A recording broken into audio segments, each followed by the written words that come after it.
Halo, bertemu lagi dengan aku Sutaro Tider. Hari ini aku mau reading untuk zodiak Sagittarius. Energinya terkait tentang hoki atau peruntungan yang akan terjadi dalam hidup kamu di bulan Februari 2023.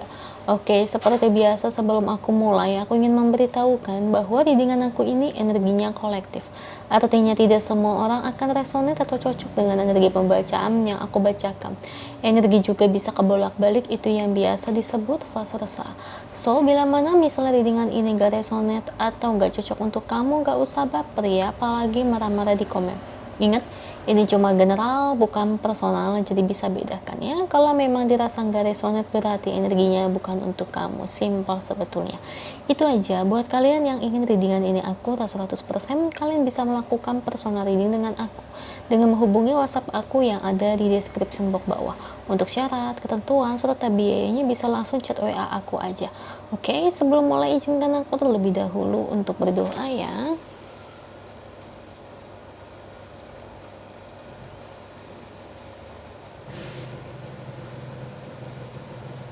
Oke, Sagi, kalau bisa kamu ikut readingan aku ini dari awal sampai akhir, terutama ketika aku shuffle kartu ini biar energi kamu bisa nitip di kartu saya agar rasanya resonan.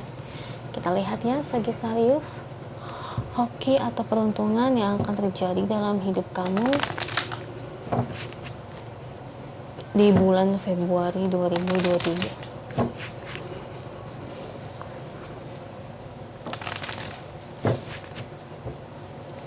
Beri saya 10 kartu untuk Sagittarius. Saya ambil kartu yang jatuh atau kartu yang terbuka sebagai energi pembacaan. Ada The Magician, The Tower, Queen of Swords, Four of Wands, Page of Pentacles, Wheel of Fortune, Two of Pentacles, King of Pentacles, Queen of Cups. Satu lagi untuk Sagi.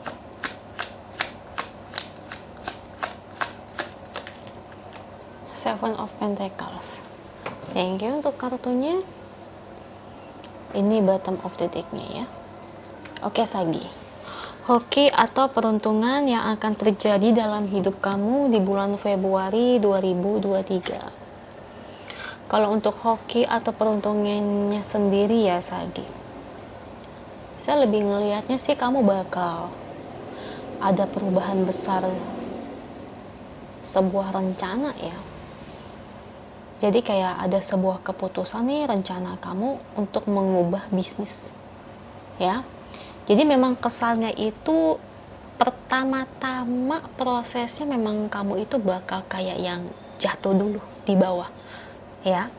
Kayak entah kamu punya usaha warung makan, restoran, atau mungkin jualan perhiasan, baju, kue, dan sebagainya ya, Sagi ya.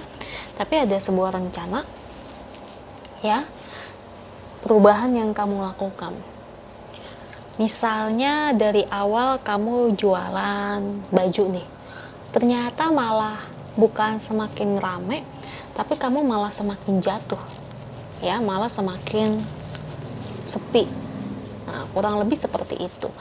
Nah, ketika usaha yang kamu jalankan semakin sepi, kamu muter otak dong ya. Terus kamu punya pikiran itu pengen bikin usaha misalnya seblak contohnya. Ternyata ketika kamu bikin usaha seblak, itu malah rame ya, dan malah lebih menguntungkan gitu. Jadi memang perubahannya itu dari awal itu kayak semacam usaha atau bisnis kamu bakal apes dulu ya. Setelah apes, baru kamu kayak bisa menikmati hasilnya gitu sih, Sagi. Itu dari proses-proses yang memang akan kamu jalankan ya. Yang saya lihat sih begitu. Soalnya usaha yang kamu jalankan saat ini nih sebelum diubah, itu memang kurang bisa menghasilkan ya. Kalau kamu tetap stay atau mungkin gak mau berubah pikiran, tetap ngejalanin, ya memang begitu-gitu doang. Atau mungkin kalau kamu kerja di perusahaan ini doang, ya perkembangan karirnya saya lihat memang maaf, tidak ada. Ya, ada orang yang memang kerja nih, gajinya gede, ya. Tapi ternyata gaji awalnya doang gede, selebihnya tidak ada kenaikan gaji, tidak ada jenjang karir yang jelas buat hidup kamu. Well, Sagi, perusahaan-perusahaan seperti ini banyak karena mereka menarik orang-orang, ya, agar kayak yang seneng dulu di awal, nanti menderita di akhir. Atau mungkin di tempat perusahaan yang kamu jalani saat ini, itu perubahannya itu memang nggak ada yang bagus ya, nggak signifikan gitu ya. Jadi memang buat kamu yang berkarir, memang kalau kamu pengen gaji lebih gede, memang cara satu-satunya pindah. Baru nih kamu akan menemukan peruntungan di tempat baru. Tapi gimana ya kalau di tempat baru, di satu sisi meskipun gaji sini kecil, tapi aku nyaman sama orang-orangnya. Kalau tempat baru kan belum tentu nyaman. Nah, ini sering banget saya dapat pertanyaan seperti ini ya, terutama dari klien-klien saya. Resiko ya, saya nggak bisa ngomong apa-apa lagi, itu resiko ketemu orang-orang seperti itu yang tidak mengenakan. Karena ya dunia kerja memang begitu ya, kan dunia kerja kan itu ngebuat kita itu supaya tahan banting ya. Memang harapan semua orang juga guys, pengen itu dapat gaji gede, lingkungan nyaman, teman-teman kompak. Cuman ya gak semua apa yang jadi ekspektasi kita tuh bakal berhasil, bakal sesuai. Yang namanya kita semakin lama semakin dewasa. Masa karena hal seperti itu kita lantas menyerah? Ya, jangan takut. Yang namanya hidup itu kan keras. Jadi memang kamu harus jalani, gak boleh terbebani dengan hal-hal seperti itu.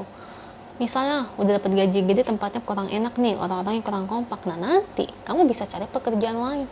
Yang penting kan kamu dapat dulu gaji yang lebih gede, dan baru kamu cari tempat lain yang jauh memang lebih bagus. Gitu sayangku ya, karena ini udah resiko. Nah, jadi memang kalau untuk peruntungan kamu ya, memang entah kamu bekerja atau mungkin entah kamu berdagang ya, memang ada suatu perubahan. Karena kalau kamu tetap stay di sini-sini aja, memang itu akan bertampak yang jelek bagi keuangan kamu. Tapi kalau kamu berani keluar dari lingkupan ini, kamu bakal menemukan kejayaan kamu, penghasilan yang jauh lebih besar, asal kamu mampu ya beradaptasi dengan lingkungan baru aja. Soalnya ada orang kan yang nggak sanggup beradaptasi dengan lingkungan baru. Saya sering ketemu sama orang-orang seperti ini, nggak sanggup. Saya waktu kerja juga ketemu ya teman yang seperti itu ya, padahal dia termasuk pintar, tapi dia tidak mau atau tidak bisa beradaptasi dengan lingkungan baru. Jatuhnya ya udah kerja bertahun-tahun di tempat situ-situ doang, padahal gajinya kecil ya. Gitu guys, itu penggambarannya. Jangan sampai kamu seperti itu, terlena hanya karena lingkungan kompak, teman-teman baik, tapi ya gaji segitu-gitu aja. Karena kalau menurut saya tuh penghasilan itu juga penting ya. Lagi pula tuh kalau kita ketemu orang yang nggak bener, ya udah resiko ya, namanya juga hidup harus dijalani ya enggak. Kita ambil energi oracle untuk kamu Sagi. Connect with nature.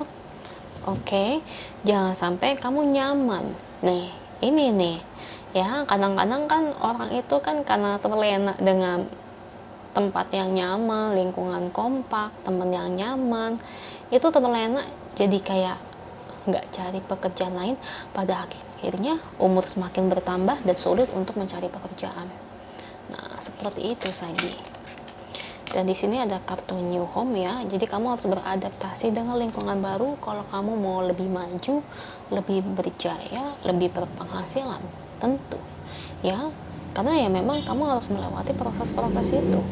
Kalau kamu terlalu nyaman ya tidak akan ada perubahan yang jauh lebih baik untuk kamunya juga. Ya, Sagi, itu sih yang ingin aku sampaikan. Saya berharapnya sih teman-teman bisa mengubah pola pikir kalian ya. Karena yang namanya hidup itu kan, dunia itu kejam. Kita akan bertemu dengan orang-orang seperti itu dalam hidup kita. Ya, jadikan aja hal-hal yang pertemuan dengan orang-orang yang memang nyebelin itu dijadikan cambukan aja agar kamu lebih semangat lagi. Ya, seperti menguji mental. Itu aja untuk kamu, semoga resonate. Amin. Kalau resonate jangan lupa komen di bawah. Lalu bantu like, share, dan subscribe channel aku. Bye.